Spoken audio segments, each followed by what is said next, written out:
नमस्कार. VGL कुकिंगमध्ये तुम्हा सर्वांचं खूप खूप खूप स्वागत. आज आपण बघत आहोत भरली भेंडी करतो आहोत. तर आपण पहिल्यांदा भेंडी कशी चिरायची ते बघूया. भेंडी कुठल्याही साईजमध्ये असो तर त्याची टोकं काढायची आहेत आणि त्याला अशी मध्ये चीर घालायची आहे. आणि जर मोठी असेल तर तिला या पद्धतीने अशी ही बघा एकाच बाजूनी चीर घातली तर मसाला चांगला राहू शकतो. ही बघा परत मी दाखवते. अलगदपणे अशी चीर घालायची आहे.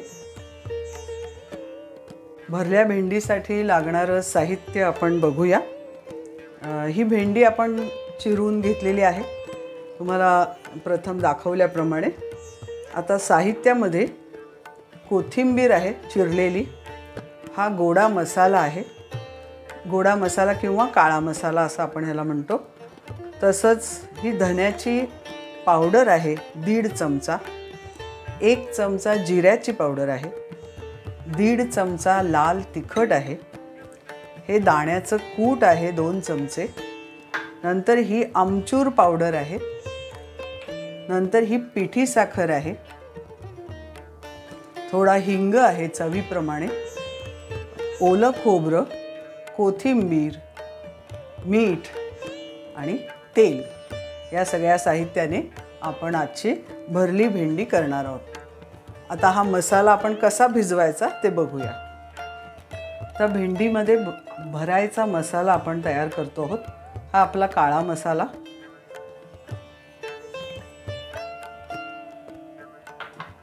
हे शेंगदाण्याचं कूट.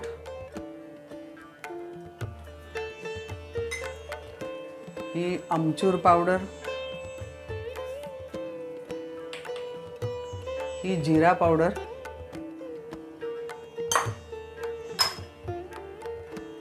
ही धन्याची पावडर.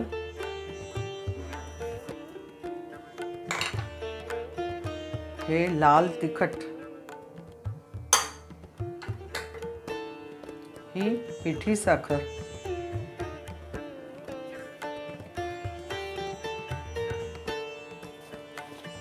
हा हिंग थोडा.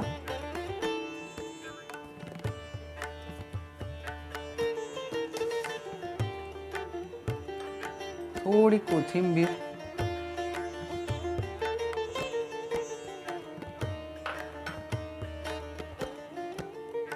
थोडं खोबरं.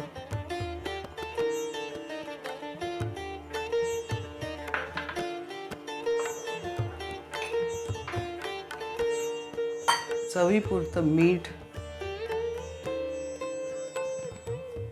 याच्यामध्ये कशाचंही बारीक ज्या पावडरी आपण घातल्या आहेत त्या सगळ्या व्यवस्थित मिक्स करून घ्यायच्या की जेणेकरून आमचूर पावडर वगैरे ती नीट मिक्स व्हावी याकरता आधी मिक्स करायचं. आणि ह्यातला जवळजवळ थोडा मसाला एक 2 ते 3 चमचे बाजूला काढून ठेवायचा आहे.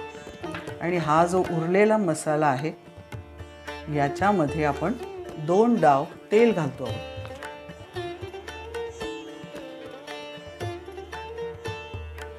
म्हणजे हा मसाला पूर्ण असा तेलामध्ये भिजेल अशा पद्धतीने तेल घालायचं आहे.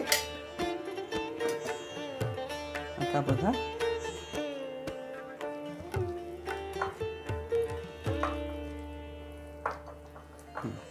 आणि हा मसाला आपल्याला भेंडीला लावायचा आहे आतमधून.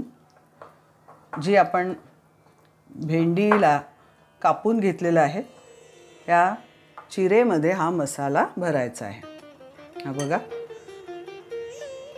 आणि तो तेलामुळे आतमध्ये बसतो राहतो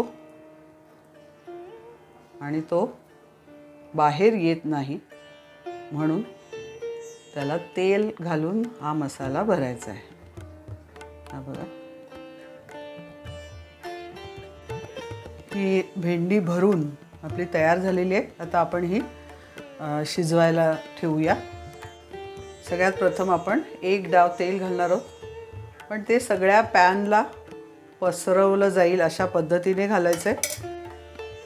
एकच डाव तेल घालायचं आहे, पण हे आधी सगळ्या पॅनभर पसरवून घ्यायचं आणि त्यामध्ये या भेंड्या अलगद सोडायच्या आहेत. या बघा,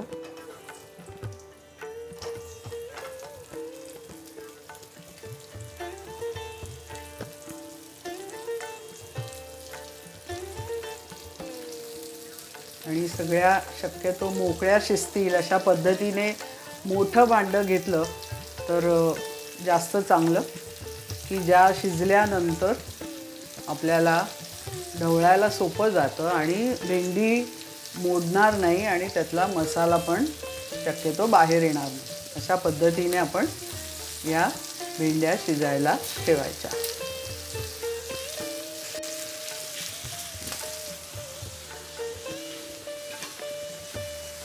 आणि त्यावर आपण एक छोटं झाकण ठेवणार आहोत.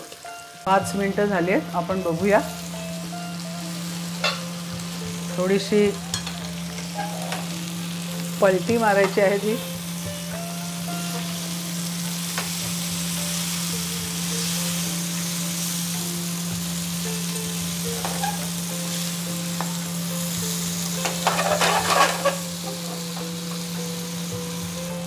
परत 2 मिनिटं आपण झाकण ठेवणार आहोत.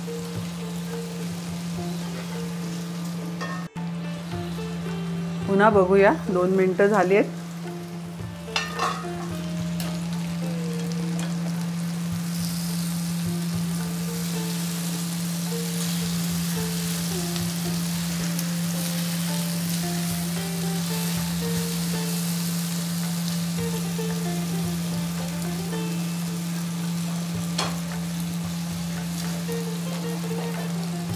अजून थोडी कुरकुरीत होण्याकरता पुन्हा आपल्याला ठेवायचे आहेत, पण आता उघडी ठेवायचे आहेत. आणि आपण हा जो मसाला राखून ठेवला होता त्यातलाच तो थोडासा आता भेंडीच्या वरती घालायचा आहे, की जेणेकरून एखादा मसाला कुठे कमी लागला असेल किंवा मसाला जो तेलामध्ये छान जो भाजला जातो तो आपल्याला त्याची चव याच्यामध्ये मिळेल. वरून पण आपल्याला ही भेंडी खाताना त्याच चवीची लागेल.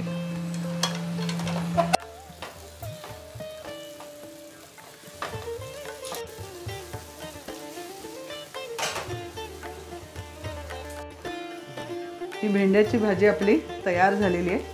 थोडीशी सॉफ्ट आणि एका बाजूने क्रिस्पी अशा पद्धतीने ही भाजी आपली तयार झालेली आहे, आपण बघू शकता. आता बंद करताना ह्या भाजीचा गॅस 1-2 सेकंद मोठा करायचा.